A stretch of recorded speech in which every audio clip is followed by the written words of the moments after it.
ஆளான தாமர ரொம்ப நாளாக பூவணக்கு மல்லிகை மஞ்சத்தில் விரிச்சு கணக்கு பண்ணுங்க கன்னி பொன்னிருக்கு மாமிலா காயுது நேரம் நல்ல நேரம் குழலூதும் கண்ணனுக்கு குயில் பாடும் பாட்டு கேட்குதா நேத்து ராத்திரி தூக்கம் போச்சுடி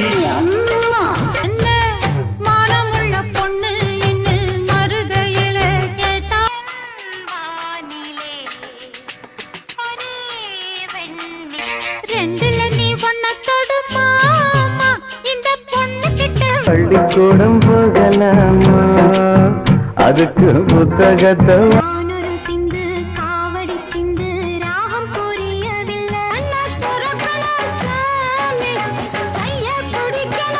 மாசி மாசந்தா கெட்டி மேல தாளந்தா